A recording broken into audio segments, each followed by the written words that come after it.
it's brick buildings, there's concrete, and it's slightly industrial because because it's a transport hub of all these different things coming in and out. It's not like a wooden Asian, like ancient Asian city. It's not like that. And lots of pagodas, the big golden and white pagodas and so on. So there's fighting in these places. And there are some really amazing ones, things like when they're capturing these things, there's a guy called Fazal Din, who's in the 17th Indian Division, an Indian soldier. When they're attacking some Japanese bunkers, one of the particular bunkers, they decide instead of waiting inside their bunker to be killed, for them to come and drop grenades in, they charge out of their bunker before they're killed. And basically his section, his squad of about 6 to 8 men, they have a hand-to-hand fight just outside a bunker that they were attacking. And Fazal Din ends up with the Japanese officer stabbing him, and the report says that the tip of the sword came out of his back, so all the way through.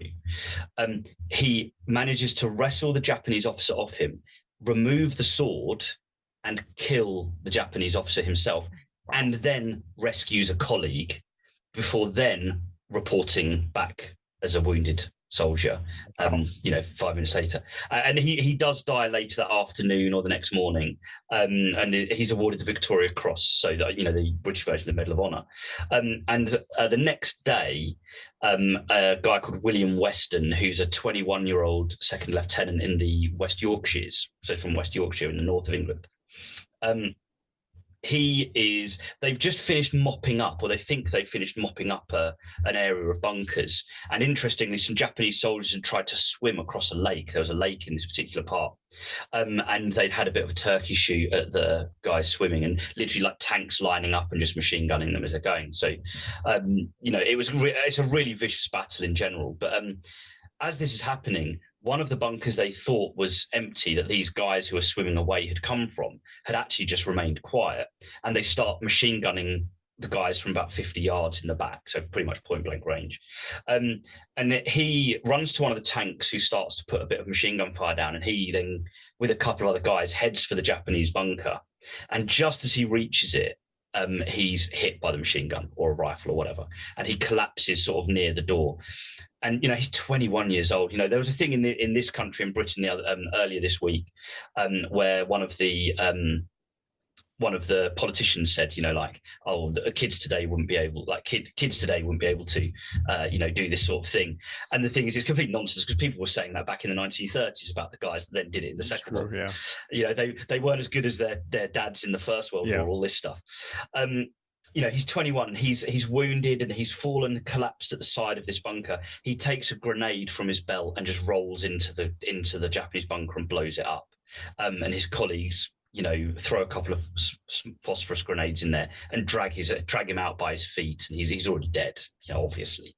But he gets a Victoria Cross as well. So real, pretty grim stuff, but, stirring in another way, like that sacrifice for someone so young as well.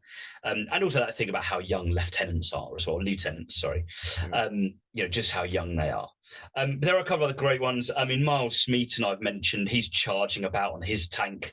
To be honest, he's a proper old school British cavalry officer. I imagine if you're going to think about it, he is the cliche that you think of, tally ho chaps and all this sort of stuff on the back of his tank. And he does treat it like, he talks about the way that the soldiers talked about their experiences, in the moment when the adrenaline's pumping, like excited soldiers at the end of a fox hunt and things like that.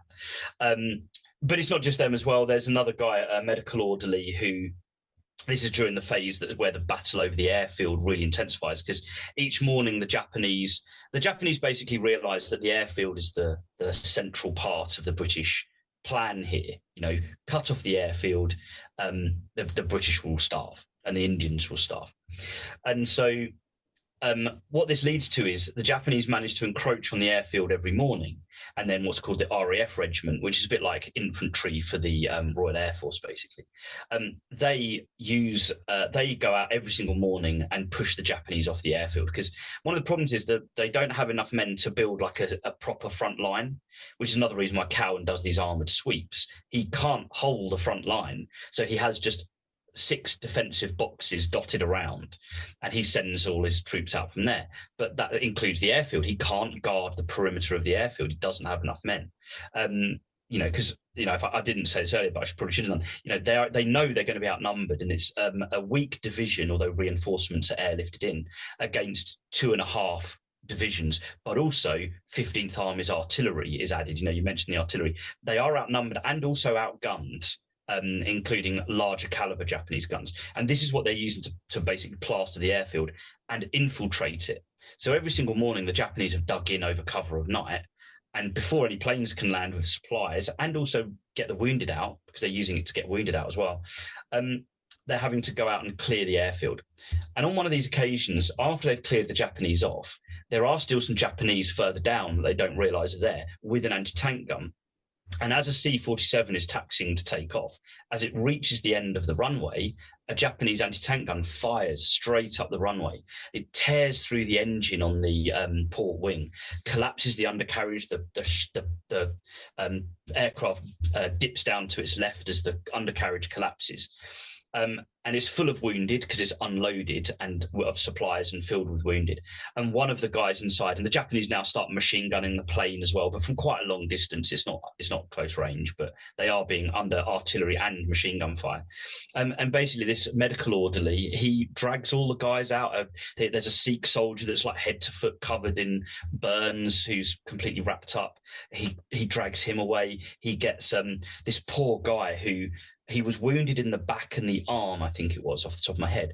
But the shrapnel that's come through the bodywork or something, the top of his scalp has been ripped open, but he's still alive. And I talk about this in Thunder Run, he heard the conversation where one of the guys was basically like, oh, he's had it. And this medical orderly says, well, no, I don't want his body to burn. So he drags him off anyway. And the guy survives the war and everything with, his head, obviously, like the head wound didn't kill him or anything.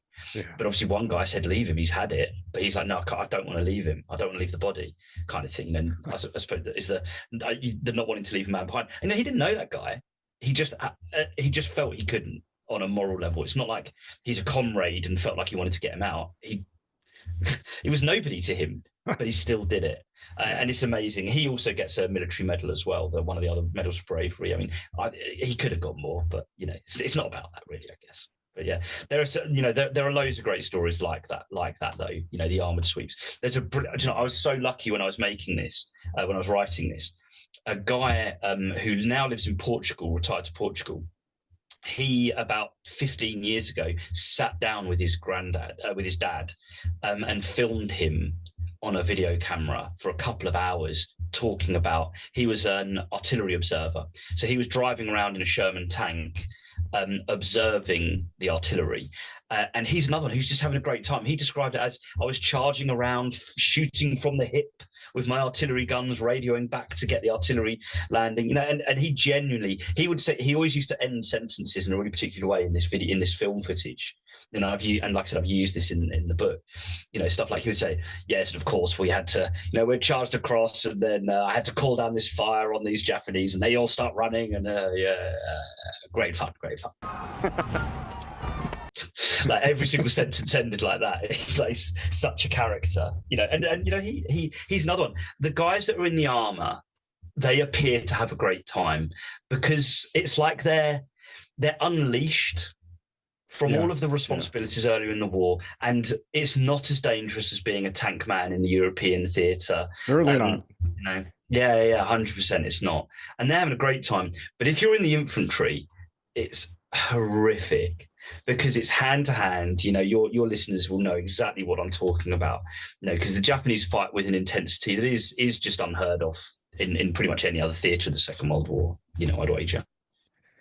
Yeah, the Japanese have to do all these things to try and overcome an enemy that's superior in every possible matter at that point. So infiltration, always the key to any Japanese operation. They love to infiltrate. They love to infiltrate at night. They love to get as close as possible to take away the enemy's ability to use their own artillery, etc.